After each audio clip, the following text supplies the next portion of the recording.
Hey, what's going on YouTube? It's the flyest vlogger on the planet. My name is Showtime Lazar. Welcome back to the channel. Hope everybody's having a great, positive, productive day as always. You know I got hip-hop news, cultural updates, and everything like that for you guys today. But before we do any and all that, you know what you got to do. See that subscribe button on your screen right there.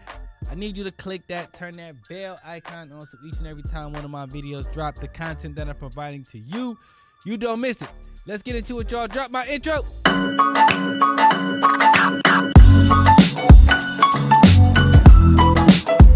YouTube, what up though? All right, man. So let's jump right into this thing, man. I'm gonna start this off by talking about WNBA.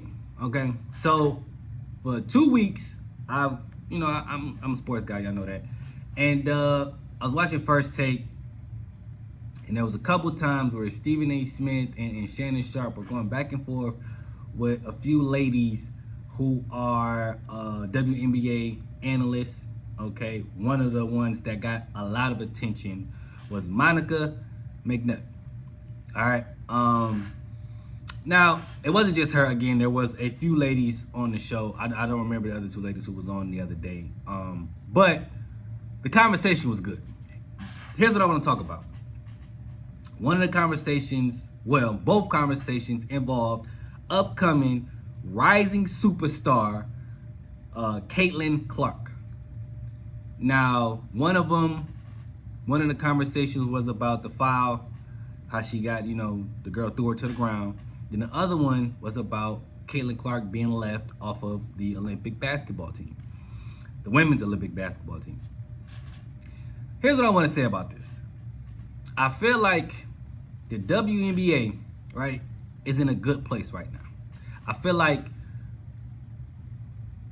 there are more eyeballs on women's basketball because of a Caitlin Clark, a Angel Reese, a Camila Cardoso, a Angel Wilson, is it AJ? Ajay Wilson? I can't think of. I hope I'm sorry for messing up her name, but Asia Wilson, that's her name, Asia Wilson. You got Juju Watkins, who's still in college. So, and it's a lot of players in the WNBA that we don't know about, but this new rookie class is bringing a lot of attention, right? The ladies who are analysts, who've been doing this for a minute, they are looking at this from a perspective of, Caitlin Clark is phenomenal. We want her to succeed in the WNBA. However, don't y'all giving her too much credit before she's done anything, right? Whereas the men are looking at, we're not trying to put Caitlin Clark on a pedestal, but we are saying that she's marketable. And we want you ladies to make money off of Caitlin Clark and Angel Reese. Personally, we love saying Caitlin Clark, but I think it's the entire rookie class, because I feel like you really can't say it's just Caitlin Clark, because Angel Reese is making headlines too. Okay, so I feel like, and it's not just them two. It's like the rookie class again is doing numbers. Okay, it's just like people are paying attention because of what those girls did in college basketball. You know what I'm saying? That's where it started.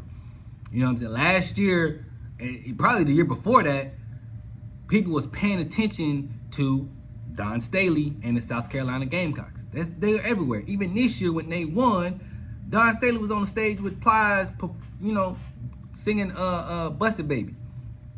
You see what I'm saying? People are paying attention. People are happy for Don Staley. People are happy for Angel Reese. People are happy for Angel Clark or Caitlin Clark. So I think that the women in this situation, while their feelings are not invalid, I think what most of the men are trying to get a lot of these women to see, because I felt like the conversation got real emotional and real passionate, because there were women trying to say, hey, let her ball, but listen, don't just forget about everybody else. You know what I'm saying? But I also feel like y'all gotta embrace this moment and continue to push if she's the head of this thing, just kind of get behind her and still kind of, you know what I'm saying? Hey, Caitlin Clark balling, but look over here. We got these ladies, they doing this. We got these ladies, they balling over here too. Okay, we got some more ladies from back in the day. Like, continue to enforce that there are other women in there. Don't like make it seem like y'all hating on her or trying to box her out. No pun intended, but trying to like X her out the equation because she's getting so much attention. No, utilize it. And I feel like it shouldn't be because everybody wants to see the WNBA grow. You know what I'm saying? Especially because, again, right now all eyeballs are on the league. You feel what I'm saying? I think they said attendance is up in the WNBA. Viewership on ESPN and ABC is up.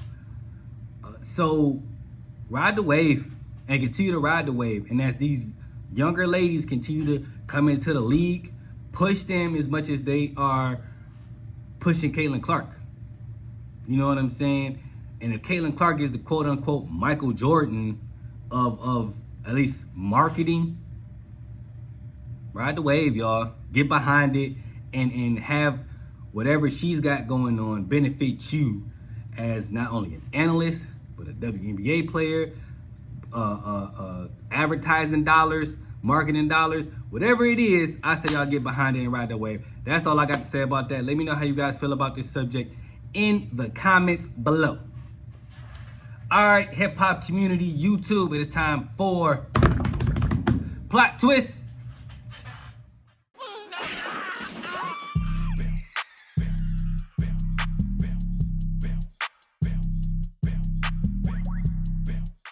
Alright, don't act brand new to this thing. I know how this goes, man. This is the part of the show I bring in the lovely Lori Mack. Lori Mack said, "What's up to the people? What's good, beautiful people?" Alright, so here's what's going on, man.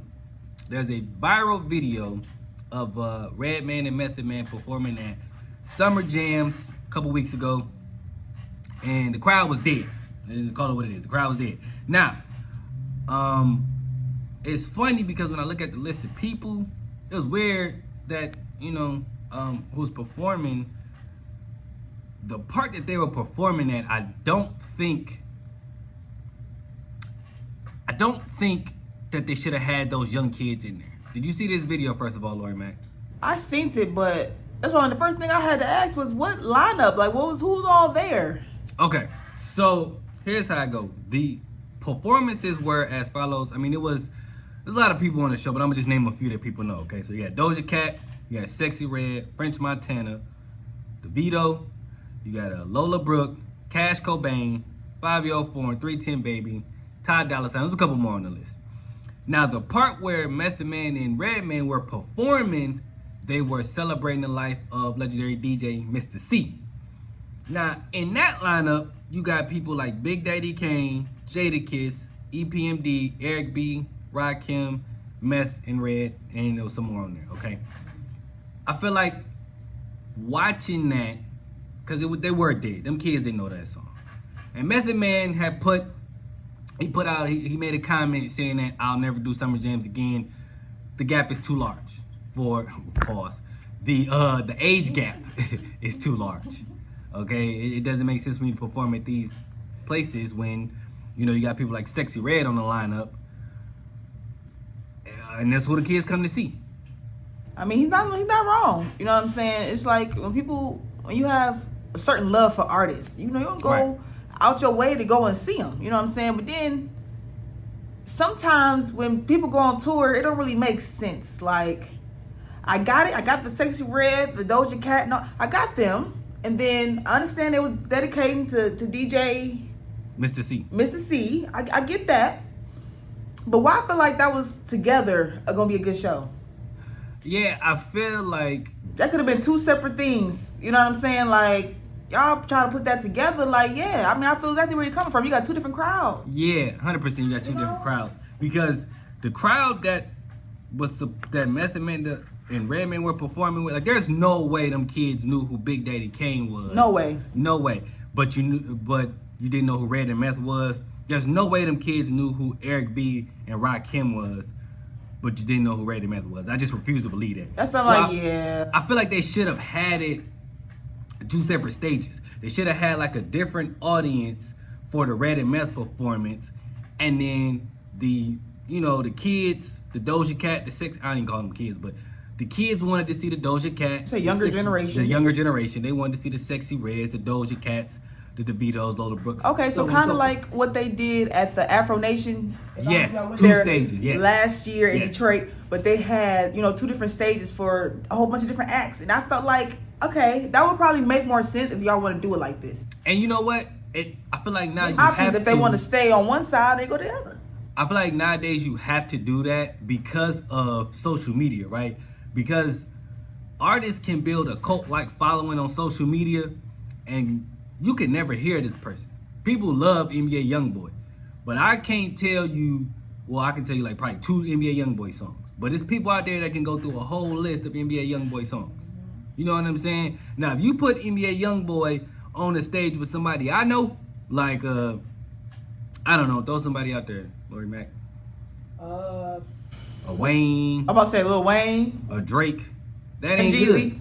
Who? Young Jeezy. Jeezy, yeah. See what I'm saying? Like that ain't we ain't the same. I'm not gonna know none of them young boy songs like that for real. And I ain't even that old. I just don't listen to young boy like that. But it's kids out here that love NBA young boy. Right. And they probably do know some Jeezy. But they ain't gonna know the Jeezy like I know Jeezy. You feel me?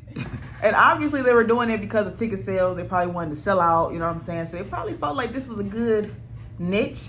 I just feel like it just left a lot to be desired, and I feel where Method Man was coming from with that. I do too. I felt sorry for him. Yeah, me too. Cause I love Method Man. I'm like, come to Detroit, I love man. Rap. Come and to I Detroit. love their verses and everything. So when I saw him out there and them kids just looked dead, nobody was waving their hands and nothing. I'm like, oh, I wanted to. And just thinking he would have bring out Mary J. Look, you see what I'm saying? Like they don't people know. not ready. They don't know.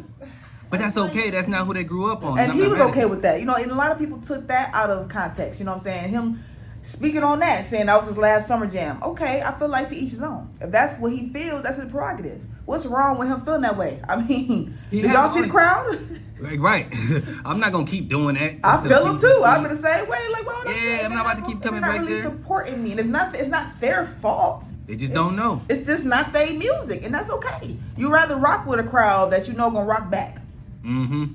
They had dance moves and all kind of stuff, and they just was like, "Cool beans, old guys, like get off the stage." You know, and they be doing that to Will Smith and everybody else. Like people don't know. You know what I'm saying? So it's like at the same time, I guess I'm not gonna say it's ignorance, but it's just they're just young. It's just the younger generation. So hopefully, he can get on the stage with all the legends again, but in a different format. You know what I'm saying? Hopefully, I don't think it's gonna stop him from doing any of this. It's just gonna stop him from doing younger crowds, which, in my opinion, isn't such a bad idea. It's okay. Yeah, you ain't got to. Sometimes people go back out there. That's why a lot of these older artists are coming back on tour and stuff. But it's just like you're starting over again. You have to go back and find your audience. It's not the same people that you had 10 years ago. It ain't the same people that you had 20 years ago. So you can't sit up here and just be like, expect the same results. Yeah, no, 100%. I agree with that because, like you said, it's not the same audience you had 10, 20 years ago. You know what I'm saying? I feel like he tested it. He tried it, and he's like, ain't it?